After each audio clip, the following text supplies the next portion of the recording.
57 ou peut-être même l'année 55 de notre ère. Donc 25 ou 27 ans seulement après la mort et la résurrection de Jésus-Christ. 25 ou 27 ans seulement après la naissance de l'Église.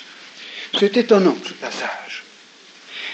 Il dit, verset 20, « Je me suis fait honneur d'annoncer l'Évangile là où Christ n'avait point été nommé, afin de ne pas bâtir sur le fondement d'autrui. » En passant, je peux dire que si nous prenons cela comme notre objectif, 70%, sinon 90% de nos problèmes disparaîtront. Le problème d'une Église naissante, des âmes qui se convertissent et les persécutions qui viennent suite à la prédication de Christ, là où il n'y a pas d'Église de Christ, ne sont rien en comparaison avec les problèmes qu'on s'endosse quand on veut raccommoder une vieille Église qui ne veut pas marcher. Un peu aussi dans ce chapitre, l'apôtre Paul nous dit ceci.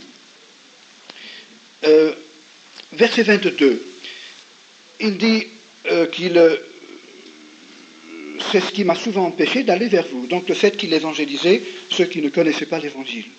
Mais maintenant, n'ayant plus rien qui me retienne dans ces contrées, et ayant depuis plusieurs années le désir d'aller vers vous, j'espère vous voir en passant quand je me rendrai en Espagne et d'y être accompagné par vous après que j'aurai satisfait en partie mon désir de me trouver chez vous.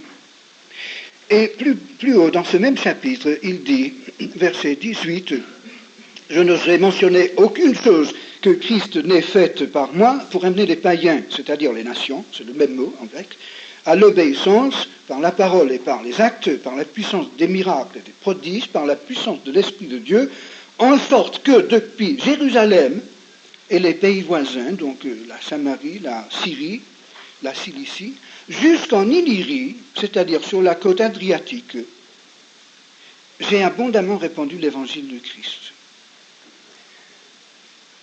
Donc 25-27 ans après la naissance de l'Église, sans parler du travail des autres chrétiens, des autres apôtres de Christ, qui ont rayonné ailleurs.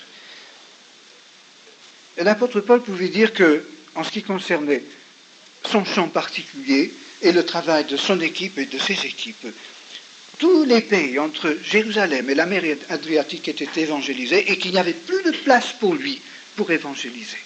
Donc il cherchait à partir en Espagne, dans une terre vierge, et il espérait que l'Église de Rome l'aiderait dans son voyage, et qu'il aurait la confiance de cette Église avant de passer plus loin. Paul n'avait pas fondé l'Église de Rome, il n'avait jamais été à Rome, mais il avait beaucoup de ses propres convertis qui étaient déjà à Rome. Il les salue par nom à la fin de cet épître, et nous voyons qu'il y avait déjà plusieurs églises à Rome. Nous voyons cela dans le chapitre 16. Y inclut une église chez Aquila et Priscille, qui partout où ils passaient avaient une église dans leur maison. Ils avaient appris cela de l'apôtre Paul, à Corinthe et ensuite à Éphèse. À Éphèse, ils ont eu une église dans leur maison. À Rome, ils ont eu une église dans leur maison. Et dans le Nouveau Testament, nous entendons souvent, à peu près 8 fois, cette expression, l'église qui est dans ta maison, l'église qui est dans sa maison, etc. Jamais l'église qui est dans tel et tel local, telle et telle église, telle et telle chapelle, telle et telle salle. Toujours une église qui se réunit chez une famille. Partout où allait l'apôtre Paul, son logement devenait une église. D'ailleurs, pendant 200 ans, sinon 300 ans, la loi romaine défendait aux chrétiens d'avoir un bâtiment qui puisse s'appeler une église. Il n'y avait pas de chapelle, il n'y avait pas de salle évangélique. Il n'y avait pas de coffee bar, il n'y avait rien pendant ces 2 premiers siècles, puisque la loi romaine interdisait toutes choses semblables. Ce n'est qu'à partir de la fin du IIIe siècle et du IVe siècle surtout qu'on a commencé à voir des bâtiments qu'on appelait des églises. Maintenant, ce soir, j'espère, après avoir vous dit un tas de choses que j'ai sur le cœur, j'espère finalement ramener tout sur le plan de la Bible et voir quelle était l'idée de Jésus-Christ quand il lançait l'Église. Quel était son but et comment est-ce qu'il a fait? Comment est-ce que lui concevait l'Église? Et nous pouvons comparer cela avec nos idées de l'Église. Et nous pouvons nous poser la question, d'ici 10 ans, d'ici 20 ans, s'il vient la pression, la persécution, la catastrophe, que restera-t-il du travail que nous faisons maintenant? Sur quel fondement est-ce que tous les apôtres que nous formons maintenant pourront affronter le martyre et continuer à travailler clandestinement ou même en parlant de leur croix? Est-ce que les églises que nous fondons vont pouvoir subsister dans les conditions sataniques qui vont certainement se déferler sur le monde? À moins qu'il y ait une repentance. Je ne suis pas pessimiste, je ne suis pas fataliste. La loi de Moïse disait à Israël, Moïse a dit à la fin de sa vie, dans Deutéronome 28, 30, si vous obéissez à la loi de Dieu, si vous gardez l'alliance de Dieu, Dieu vous bénira, vous aurez la victoire sur vos ennemis, vous aurez la pluie du ciel, vous avez le fruit de la terre, vous pourrez vous reproduire à l'infini. Mais si vous désobéissez, eh bien vous perdrez tous vos privilèges. Et finalement vous partirez en exil et vous serez dispersés de tous les côtés. Mais Dieu ne rompra pas son alliance avec vous. Pour nous, l'Église, les promesses, les bénédictions, les avertissements sont semblables. Nous n'avons pas de territoire, de frontières à garder sur cette terre. Nous n'avons pas de privilège de citoyens humains sur cette terre. Notre seul droit, c'est celui d'obéir à Jésus-Christ. Nous n'avons pas d'autre droit sur la terre. Tout le reste, c'est un luxe et une grâce supplémentaire que Dieu nous donne. Nous n'avons aucun droit à quoi que ce soit sur cette terre, sauf de faire la volonté de Dieu, d'obéir à Christ. Mais d'ici quelque temps, que restera-t-il du travail que nous faisons maintenant? Est-ce que les âmes que nous amenons à Christ sont déjà préparées pour le martyre, déjà préparées pour faire un travail qui subsistera au travers des séductions de plus en plus terribles qui viendront sur la terre? Mais comme je disais tout à l'heure, je ne suis pas pessimiste et je ne suis pas fataliste. Si aujourd'hui le peuple de Dieu veut se repentir de son péché, veut revenir à la loi de Dieu, à la loi de Christ, à la parole de Dieu, à la vérité, et obéir, et mettre en ordre sa vie, si nous voulons vraiment être obéissants à la voix de notre Maître, Dieu serait prêt à nous verser une bénédiction outre mesure. Alors que les aiguilles de l'horloge de Dieu sont presque vers minuit maintenant, apparemment, je crois que Dieu est toujours prêt à avancer en retarder l'heure. Dieu n'a jamais décrété, avant la fondation du monde, que l'Église devait être en apostasie en 1973. Si l'Église, dans cette année-là, tombe dans l'apostasie, c'est parce que Dieu prévoit la chose et il nous avertit. Mais ce n'est pas la volonté de Dieu. La volonté de Dieu, c'est que tous les hommes se repentent et parviennent à la connaissance de Christ.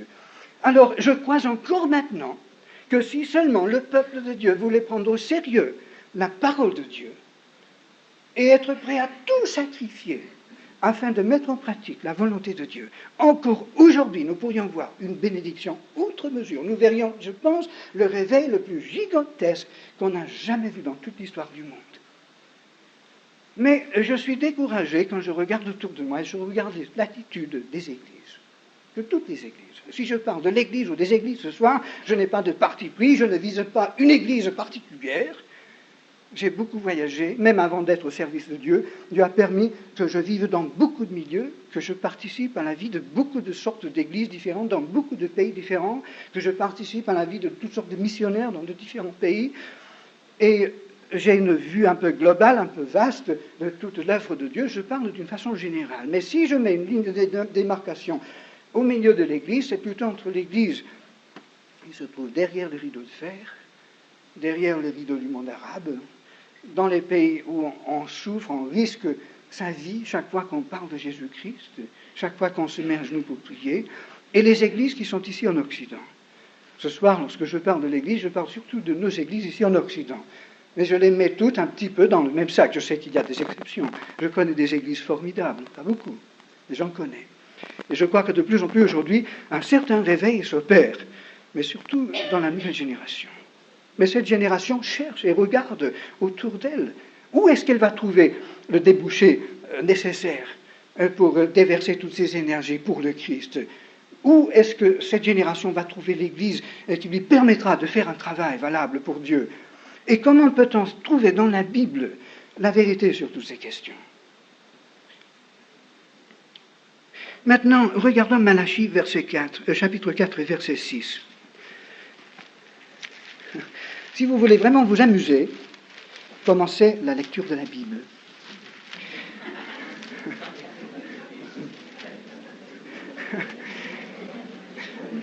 J'espère ce soir et demain avoir le temps d'intercaler quelques petits mots de témoignage personnel. Je peux vous dire que j'ai trouvé Dieu jeune. J'avais à peine 18 ans lorsque Dieu m'a sauvé. Mais et je peux dire que l'homme qui m'a amené au Christ m'a donné un enseignement très valable et équilibré sur le Saint-Esprit, Dès la nuit de ma conversion, non, plutôt depuis un jour ou deux après, j'ai eu des bases bibliques très, très solides concernant l'œuvre du Saint-Esprit. Je n'ai pas tout compris d'un seul coup, mais j'ai compris d'abord deux choses: qu'il fallait que je garde ma conscience nette en confessant tout le péché que Dieu me signalait, et deuxièmement, qu'il fallait que j'obéisse tout ce que Dieu dit. Il y a beaucoup d'autres choses que je n'ai pas compris sur le coup, mais que j'ai compris après. Mais cet homme n'a pas eu le temps de me dire tout ce qu'il avait sur le cœur, sans doute. Et personne d'autre ne m'a dit pendant 5 ans qu'il fallait que je lise la Bible systématiquement. Évidemment, ma maman m'avait envoyé les notes de la Ligue. Formidable. Pour un enfant, c'est merveilleux. Ça lui apprend à lire la Bible. Mais un adulte ne peut pas continuer à vivre d'un biberon spirituel. Et c'est ce que je faisais pendant ces quelques années. Je n'avançais pas, je perdais mon goût pour la parole de Dieu. Et pendant ces quelques années, j'ai fait, guidé certainement inconsciemment par Dieu, une chose bénie. J'ai lu la biographie de plusieurs hommes de Dieu, comme Charles Studd, John Taylor, un peu George Muller, Robert Chapman et un tas d'autres, enfin plusieurs autres. Et j'étais frappé par une chose: tous ces hommes dont Dieu se servait si puissamment pour bouleverser des générations, tous ces hommes avaient une seule chose en commun, ou plutôt deux choses. À part cela, ils étaient très différents. Leurs expériences étaient très distinctes, leur doctrine, leur vision, leur caractère, tout était différent. Mais ils avaient tous deux choses en commun. Tous commençaient la journée seuls avec Dieu. Généralement, ils se levaient d'une heure à une heure impossible, et ils passaient 1 heure ou 2 seuls avec Dieu, avant d'entendre la voix de l'homme. Deuxièmement, tous ces hommes lisaient la Bible en entier, 1 fois par an au moins. Et Dieu m'a dit: si tu vas sortir de ton petit trou noir, il faut accepter cette discipline. Dieu m'a dit à l'âge de 23 ans, alors que j'étais, comme je disais cet après-midi à quelques-uns d'entre vous, dans une véritable misère noire, sur tous les plans, j'avais même des doutes terribles sur la divinité du Christ.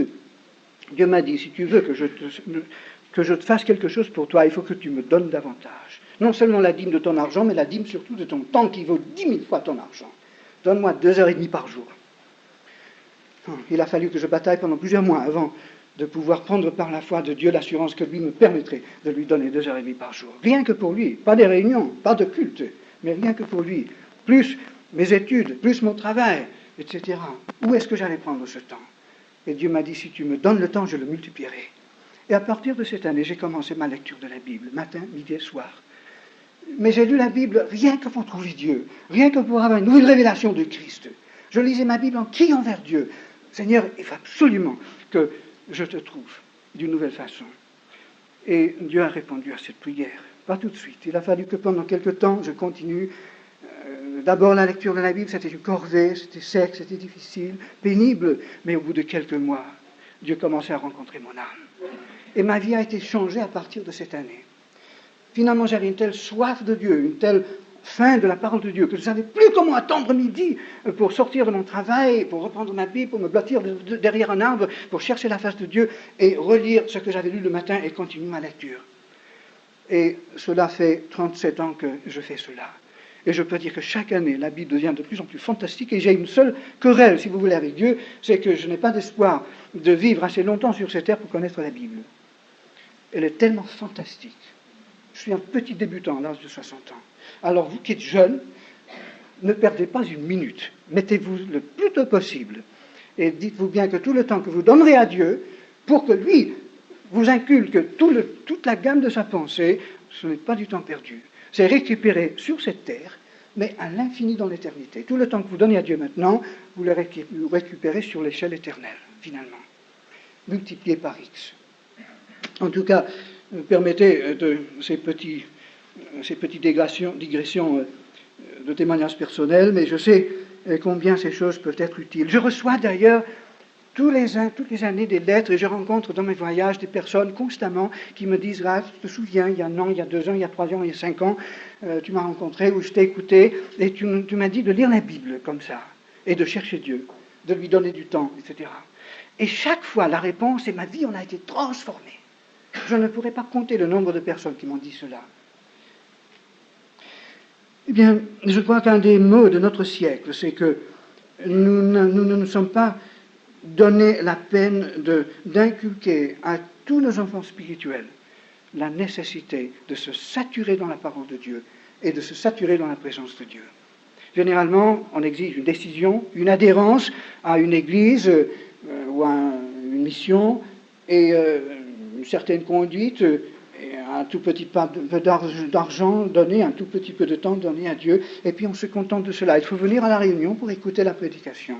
Il faut être assidu au culte. Et à part cela, on ne s'inquiète pas tellement de la vie spirituelle de la personne. Personnellement, je crois que le travail de l'évangéliste n'est pas terminé tant que l'évangéliste n'a pas mis le nez de la personne dans le Nouveau Testament. Moi, je crois qu'il ne suffit pas d'amener les gens simplement à une décision.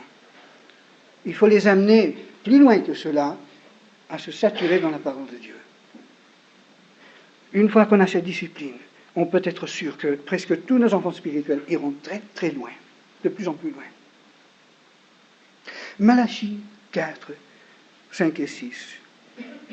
J'étais surpris en lisant ces versets. J'étais surpris sur toutes les pages de la Bible en lisant la parole de Dieu. Je vous enverrai Élie le prophète, Dieu parle à Israël, avant que le jour de l'Éternel arrive, ce jour grand et redoutable. Il ramènera le cœur des pères à leurs enfants et le cœur des enfants à leurs pères, de peur que je ne vienne frapper le pays d'interdit. Donc le rôle essentiel du prophète Élie, quand il reviendra en Israël, sera de raccommoder le gouffre qui se crée entre les pères et les enfants. Et si ce gouffre n'est pas en partie réparé, franchi, avant le retour de Christ pourrait même amener une interdiction, une malédiction pour Israël et pour le monde entier. Je crois qu'on peut dire que le malaise essentiel peut-être de notre siècle, c'est cette division entre jeunes et vieux. Pour Dieu, c'est abominable.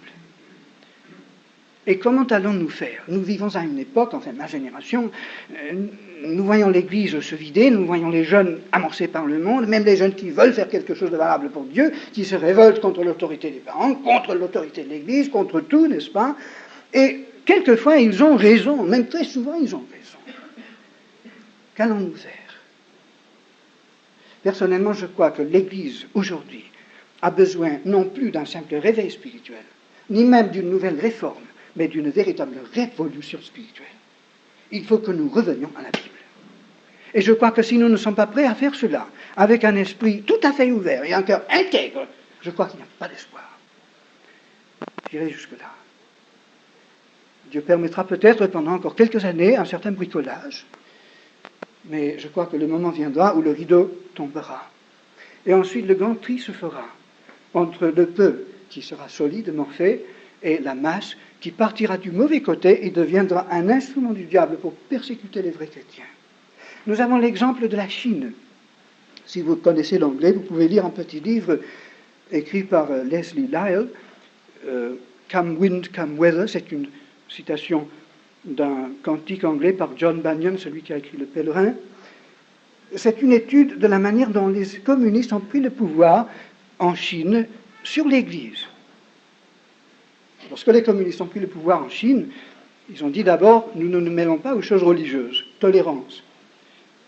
Peu de temps après, le gouvernement communiste a créé un comité chrétien de 3 hommes, éminemment connus dans le monde chrétien en Chine, qui devaient être responsables vis-à-vis du gouvernement pour toutes les églises. Ensuite, le gouvernement se servait de ce petit comité, composé de 3 hommes qui étaient d'ailleurs des libéraux, pour faire pression chaque fois que le gouvernement voulait intervenir dans les affaires des églises. Le gouvernement n'intervenait jamais dans les affaires des églises, mais par le moyen de ce comité, il intervenait sans arrêt. La première chose, c'est qu'il fallait que toutes les églises s'unissent sous une seule égide. Évidemment, c'était très biblique. Le comité a lancé l'appel, il faut unir les églises, Christ le dit, et désire que son corps soit un. Et la plupart des églises, des missions, se sont soudées ensemble pour former une seule grande église, que le gouvernement pouvait très bien contrôler immédiatement, puisqu'il y avait une organisation centrale. Ensuite, il fallait renvoyer les missionnaires impérialistes. Ensuite, il fallait purifier la littérature, de manière à rayer tous les livres imprimés à l'étranger, en Amérique, en Allemagne, en Angleterre par exemple, etc. Ensuite, il fallait inclure dans les livres de chants des cantiques à la gloire de Mao Tse-tung et du communisme. Ensuite, il fallait avoir des classes d'indoctrination communiste dans toutes les églises. Ensuite, il fallait que tous les jeunes soient mobilisés, et les enfants, dans la jeunesse communiste. Ensuite, tous les pasteurs fidèles qui voyaient le feu rouge et qui s'arrêtaient et qui ne voulaient pas marcher, étaient accusés de toutes sortes de scandales et de crimes et d'immoralité par des espions communistes qui venaient s'implanter dans les églises et qui mettaient toute la ville contre ces hommes qui étaient balayés comme du fumier, etc., etc. C'est venu imperceptiblement, d'une façon très subtile, morceau par morceau. Et si en Occident, nous ne pouvons pas apprendre la grande leçon, où en serons-nous le jour où une puissance politique voudra avoir le grappin sur nous? Je ne sais pas d'où viendra, premièrement, ici en Occident, le danger. Personnellement, je crois qu'il est beaucoup plus probable en Occident que le danger vienne d'un anticommunisme que du communisme en premier lieu, suivi par une révolution de souche marxiste par la suite. Je crois que la Bible nous enseigne presque cela. On peut le déceler un peu dans les prophéties de l'Apocalypse. Je ne sais pas, je veux être très prudent. Mais je sais que nous ne pouvons pas espérer, si les choses continuent comme à présent, à vivre simplement, tranquillement dans la paix, comme nous avons fait depuis 100, 200, 300 ans dans certains de nos pays. Nous sommes les héritiers d'une réforme, d'un réveil évangélique d'il y a des générations qui nous a donné une paix, une sécurité absolument exceptionnelle. Si vous vous donnez la peine de lire l'histoire de l'Église, la vraie Église, souvent l'Église inconnue, comme le livre de Broadbent vous le dit, au travers des 2000 ans, depuis Jésus-Christ jusqu'à nos jours, sur la majorité des pages, vous lisez l'histoire de persécution, souffrance, catacombes, massacres, carnage, prison, etc. Ce qui a caractérisé la vraie Église de Christ dans la majorité des pays, la plupart des temps dans l'histoire, ça a été, si vous voulez, la grande tribulation. Aujourd'hui, dans la moitié du monde qui nous est fermée, nos frères sont persécutés depuis 1 ou 2 générations. Des nouvelles nous parviennent, je ne sais pas si vous en recevez, mais nous en recevons constamment, ma femme et moi. Nous avons même des noms que nous portons sur le cœur, pour lesquels nous prions, les quelques-uns que nous connaissons. Mais frère André, je ne sais pas si vous le connaissez ou si vous connaissez ses écrits, Brother Andrew, celui qui fait tellement pour introduire des Bibles derrière le rideau de fer, il a dit tout dernièrement, je crois le mois dernier, qu'il calcule que cette génération actuelle a connu plus de martyrs de Jésus-Christ que toute l'histoire de la chrétienté depuis les apôtres jusqu'ici. Je ne sais pas d'où il a ces statistiques, mais vous savez, pourquoi nous en Occident, qui sommes tellement tièdes, tellement mondains, tellement divisés, souvent tellement mesquins dans notre conception de la vie chrétienne, pourquoi échapperions-nous à la persécution? Moi, je suis sûr que Dieu nous a laissés en liberté uniquement parce qu'il y a eu suffisamment de chrétiens en Occident pour achever l'évangélisation du monde. Et Dieu nous a confié des trésors, des capitaux, des possibilités, des moyens, des bâtiments, des écoles, toutes sortes de choses. Pourquoi? Simplement pour que nous puissions saturer le monde avec la Bible. Mais c'est Georges Verwer, qui est un passionné de la page imprimée, qui relève toutes sortes de statistiques comme la suivante. Il nous dit que, par exemple, dans le monde anglo-saxon, nous avons plus d'ouvriers, d'évangélistes, de pasteurs, nous avons 9 fois plus que dans tous les autres pays du monde. Et que, rien que dans le monde anglo-saxon, pour chaque livre écrit dans le but de convertir les gens à l'extérieur, c'est-à-dire pour chaque livre d'évangélisation, il y en a, je crois, 500 qui sont écrits simplement pour l'édification du chrétien. Voilà un peu l'optique de l'Église. Comment voulez-vous qu'une Église, qui ne fait que se nourrir, penser à elle-même, se saturer de ses propres biens en quelque sorte, et qui ne comprend pas que le monde doit être gagné pour le Christ, le monde doit être évangélisé, c'est le commandement de Christ, et c'est le tout premier devoir de l'Église.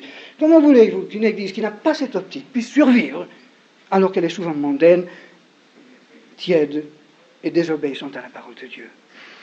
Alors, je ne crois pas que la bataille soit perdue, sinon je ne serais pas là, je ne serais pas venu dans ce congrès. Je crois qu'il y a encore beaucoup d'espoir. Et ce qui m'encourage aujourd'hui, c'est de voir cette poussée de jeunesse aujourd'hui qui veut faire quelque chose pour Dieu.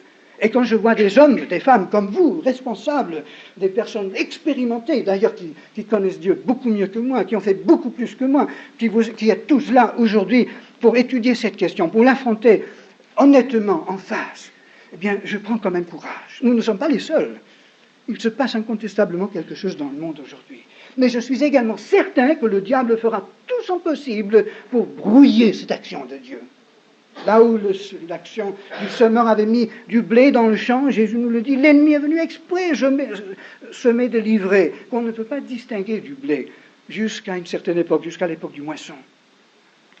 Ces dernières années, j'ai vu l'évolution de ce nouveau réveil, si on peut l'appeler réveil. Ce n'est vraiment pas un réveil, mais c'est quand même quelque chose qui se passe. Je me rappelle, il y a 15 ou 20 ans, lorsque je parlais de cette façon, que ce soit en Angleterre ou en France ou dans un autre pays, la plupart des chrétiens me regardaient comme si j'étais tombé de la lune, comme si je parlais du chinois. Il me semblait que personne ne me comprenait, personne ne me prenait au sérieux. Aujourd'hui, je suis heureux de voir que de plus en plus nous nous intéressons à ces questions. Mais j'ai vu depuis 15 ou 20 ans une évolution. D'un côté, la masse des églises dites protestantes ou même évangéliques se désintéressent de moins en moins et s'opposent même à une prédication comme celle de ce soir. Mais par contre, il y a une minorité, une forte minorité, un peu partout et un peu dans tous les milieux, et même en dehors des milieux dits évangéliques. Il y a un intérêt, il y a une soif, il y a une réalisation que nous sommes au carrefour, qu'il faut que quelque chose se passe. Et c'est un bon signe. Et maintenant, je crois qu'il y a 3 choses qui empêchent que Dieu bénisse son Église. Dans Ésaïe 59, versets 1 à 2, nous pouvons voir la première chose. Là, Dieu dit que sa main n'est pas impuissante, la main de l'Éternel n'est pas trop courte pour sauver, ni son oreille trop dure pour entendre. Mais ce sont vos crimes qui mettent une séparation entre vous et votre Dieu. Ce sont vos péchés qui vous cachent sa face et l'empêchent de vous écouter. Si Dieu ne bénit pas son Église, il y a du péché. Et si nous ne voulons pas affronter le péché honnêtement, le confesser, le réparer, comment pouvons-nous espérer que Dieu rectifie la situation? La toute première chose à faire donc, c'est de voir à la lumière de la Bible, à la lumière de la part de Dieu, tout ce que Dieu peut nous signaler comme péché. Dans l'Église et aussi chez nous. Nous sommes les premiers fautifs, chacun. Je me rappelle, c'était M. Bréchet, qui était à la Ligue autrefois, qui nous dit, je me rappelle son geste, il a dit, tu accuses ton frère, eh bien avec un seul doigt, tu accuses ton frère, mais il y a 3 doigts qui t'accusent toi. Alors, si je parle du péché de l'Église, soyez sûr que je vois aussi mon péché. Je sais à quel point moi aussi je suis fautif. La deuxième chose que Dieu a contre son Église se trouve dans Matthieu chapitre 17, à la descente du mont de la Transfiguration, lorsque Jésus a rencontré les 9 apôtres qui n'avaient pas pu chasser ce démoniaque.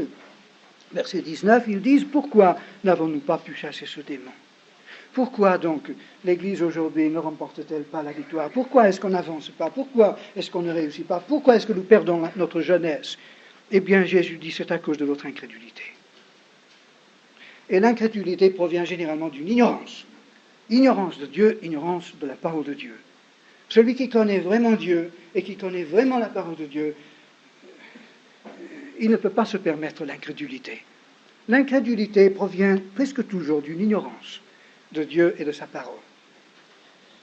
Et la troisième chose, verset 3, Marc 7, c'est la chose la plus difficile à affronter. Marc 7, c'est l'obstacle le plus coûteux à enlever. Verset 8, Jésus dit aux pharisiens, vous abandonnez le commandement de Dieu et vous observez la tradition des hommes. Première étape de dégringolade. Deuxième étape, verset 9, vous anéantissez fort bien le commandement de Dieu pour garder votre tradition. Troisième étape, verset 13, vous annulez la parole de Dieu par votre tradition. Il y a 3 nuances dans ces 3 versets. La raison pour laquelle Jésus-Christ fut crucifié à Jérusalem, c'est parce qu'il se heurta à la tradition des anciens. Il a voulu apporter la vérité de la parole de Dieu intégralement, et il s'est heurté à l'interprétation de cette parole. Je crois qu'aujourd'hui, dans l'Église occidentale, le plus grand problème, plus grand peut-être que tous les autres péchés, c'est l'importance que nous attachons à la tradition. La tradition n'est pas forcément mauvaise. Presque toutes les traditions naissent de la nécessité de faire quelque chose pour Dieu. Mais l'importance, et je crois qu'ici nous touchons le point sensible de ce congrès, l'important, c'est de distinguer entre la parole de Dieu et la tradition des hommes. Dieu bénit les traditions jusqu'à un certain point. Je pense, par exemple, à tous les mouvements spirituels que je connais. Je pense à l'Armée du Salut, aux Frères Larges, aux Pentecôtistes, aux Méthodistes, à l'Église anglicaine, à l'Église luthérienne. Au moment où Dieu a suscité ces mouvements, Dieu s'en est servi puissamment puisqu'il comblait une lacune dans la vision et dans l'œuvre de l'Église dans le monde. Dieu s'est servi puissamment de l'Armée du Salut le siècle dernier, et même au début de ce siècle, pour faire des choses que les autres chrétiens ne faisaient pas, et pour nous donner l'exemple. Mais finalement, les règlements même que l'Armée du Salut s'est imposés pour achever cet objectif sont devenus pour beaucoup de salutistes. Je ne dis pas pour tous, j'en connais qui sont formidables. Mais pour beaucoup, peut-être même pour la majorité, ces choses sont devenues encore plus sacrées que la Bible. Ils ne l'admettraient pas. On ne réfléchit pas d'une façon aussi lumineuse, n'est-ce pas? Mais tous nous tombons dans le même piège. Et dans tous les milieux que je connais, nous tombons dans ce même piège. Je crois que chaque génération a besoin de revenir à la parole de Dieu à nouveau. Vous qui êtes jeunes ici, et nous qui travaillons parmi les jeunes, nous avons besoin de revenir sans cesse à la parole de Dieu et de contrôler nos habitudes, nos organismes, nos traditions, nos méthodes, sans cesse à la lumière de la parole de Dieu. Dès que nous trouvons que Dieu ne bénit pas, eh bien, il faut s'arrêter. Qu'est-ce que nous faisons qui est inutile? Revenons à la parole de Dieu. Je pense, par exemple, à un moment donné, je connaissais beaucoup les milieux des Frères Larges en Angleterre. Et Dieu m'a beaucoup appris par ce mouvement. Je ne voudrais pas parler avec mépris, mais dans un esprit critique. Je bénis Dieu pour tout ce que j'ai appris dans ce mouvement. Je garde encore des attaches très précieuses d'ailleurs, bien que je ne porte pas d'étiquette. Mais je me souviens combien de fois je me suis bataillé lorsque j'ai eu affaire avec mes frères, majuscules, surtout d'un certain sujet, la réunion d'évangélisation. Il y a 100 ans, on faisait une réunion d'évangélisation à 6h30 le dimanche soir. Les gens venaient en foule, ils écoutaient l'évangile, ils étaient sauvés. C'était une heure propice, c'était une méthode favorable pour prêcher l'évangile et pour convertir les gens. 100 ans après, les gens ne viennent jamais dans une réunion d'évangélisation, surtout dans une chapelle, une salle, le dimanche après-midi à 6h30, c'est inconcevable. Et pourtant, si je suis appelé dans une assemblée pour prêcher la parole de Dieu, pour prêcher l'évangile, pour évangéliser, je me trouve devant soit des bancs vides ou des chrétiens, n'est-ce pas, qui n'ont pas besoin d'être évangélisés. Si j'apporte un message d'édification, on me dit « Ah, mais lui, il ne prêche pas l'évangile. »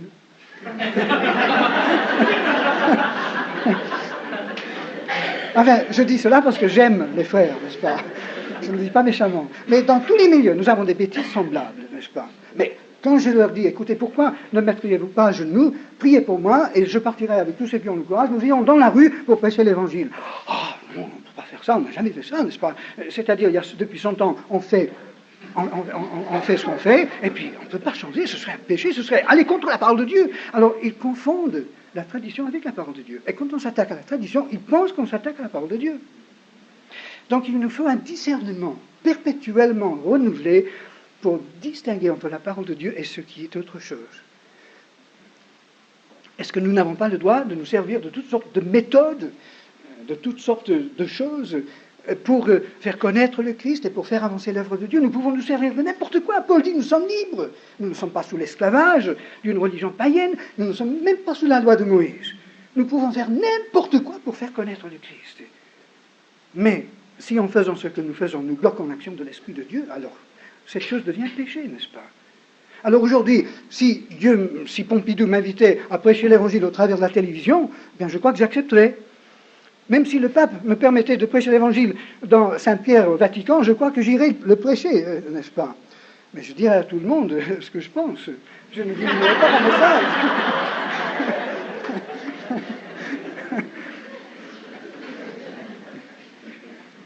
Oui, je crois qu'il faut se servir de tous les moyens que Dieu nous donne, mais en gardant l'œil sur la parole de Dieu. Enfin, il ne faut pas que je dilate sur toutes ces choses. J'aimerais aussi faire une remarque. Quand on étudie tous les mouvements spirituels qui commencent par un réveil, on remarque 4 étapes généralement de dégringolade après le réveil. Le réveil commence par la redécouverte d'une vérité biblique oubliée. Le mouvement des frères, les salutistes, les luthériennes, Calvin, enfin tous, on redécouvre certaines vérités oubliées. On est attaqué, on se défend, ces vérités deviennent ultra précieuses, et finalement on en fait une idole. On oublie que la vérité n'est qu'un chemin vers Christ qui est la vérité. On fait une idole d'une doctrine, au lieu de faire de Christ seul l'autorité, et reconnaître que toutes les doctrines ne sont que des chemins qui mènent vers Christ, et que dans toutes les doctrines, avec notre petit cerveau et notre cœur tordu, toujours nous introduisons un certain élément d'imperfection.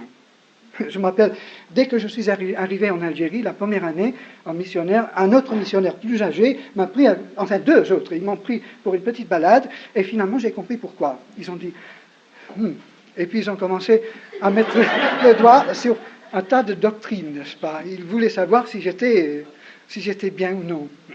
Et finalement, je leur ai dit, écoutez, je crois que nous avons 2 conceptions totalement différentes de la doctrine. Je crois que pour vous, la doctrine, c'est ça, un cercle. Tout ce qui est en dehors, anathème. Tout ce qui est en dedans, c'est bien. Moi, j'ai dit, pour moi, la question est moins simple et même plus simple. Moi, je ne vois pas la doctrine comme une circonférence, mais comme un centre, Jésus-Christ. Et de là rayonne toute une lumière. Mais personne ne peut mettre avec un trait de crayon la limite de la lumière du soleil. On peut voir le centre d'où vient la lumière. Et pour moi, la doctrine, c'est essentiellement Christ, la vérité de Christ qui éclate. Nous ne pouvons jamais entièrement définir tout ce qu'est Christ, mais nous voyons le cœur de Dieu, nous voyons la face de Christ, nous voyons le centre de la vérité. Et j'ai dit, pour moi, c'est ça la doctrine. En tout cas, ils n'ont pas contesté. Je les aime bien. Maintenant, la deuxième étape de dégringolade, c'est que on commence à voir un esprit sectaire. Parce que les autres ne marchent pas avec nous, ne croient pas comme nous, n'acceptent pas nos définitions, nous commençons à nous sentir une bande à part. Et le fait que nous sommes souvent critiqués et opposés accélère ce processus. Troisièmement, troisième étape de dégringolade, nous commençons à être orgueilleux. Nous sommes les seuls à détenir la vérité. C'est très dangereux. Et de là, nous passons vite à la 4e étape, un esprit fermé. Même Dieu ne peut plus nous éclairer. Et c'est là que l'Esprit de Dieu commence à se retirer. Et puis la grosse machine religieuse continue à tourner, mécaniquement. On maintient toutes les traditions, toutes les activités, mais l'Esprit de Dieu n'y est plus. Évidemment, le grand exemple classique, c'est l'Église catholique au Moyen-Âge, n'est-ce pas? Heureusement qu'actuellement, Dieu souffle même sur l'Église catholique et il y a un réveil. Que Dieu garde sa main sur ce réveil. Nous pouvons dire qu'Alléluia, tout en ayant les yeux très ouverts. D'ailleurs, je voudrais définir ma position personnelle, du point de vue de l'œcuménisme, par exemple, et de tous les autres mouvements. J'accepte comme seule autorité celle de Christ exprimée dans la Bible. Je n'admets pas d'autre autorité. Et tout ce qui n'est pas conforme à cette autorité, eh bien, je m'en dissocie. Cela veut dire que dans un certain milieu, par exemple, où les gens ne sont pas entièrement fidèles à la Bible, il y a de véritables chrétiens, mais qui ne sont pas éclairés sur tous les points que je vois peut-être. Je les aime et je les considère comme des frères en Christ. Et je peux même m'identifier à eux, personnellement, comme des frères en Christ, bien-aimés, mais je ne peux pas m'identifier à leur système, ni aux erreurs qui sont dans leur système. Et je crois que nous sommes obligés quand même de faire une distinction entre la personne et le système dans lequel se trouve la personne. Enfin, c'est ma définition personnelle.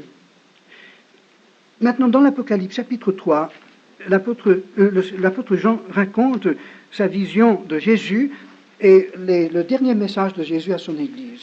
Il a les 7 lettres aux 7 églises de l'Apocalypse, et j'aimerais voir avec vous très brièvement les 2 dernières lettres.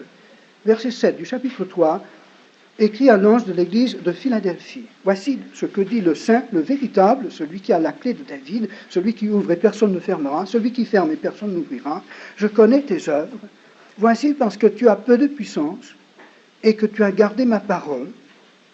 Mieux traduit, je crois, tu as un peu de puissance et que tu as gardé ma parole et que tu n'as pas renié mon nom.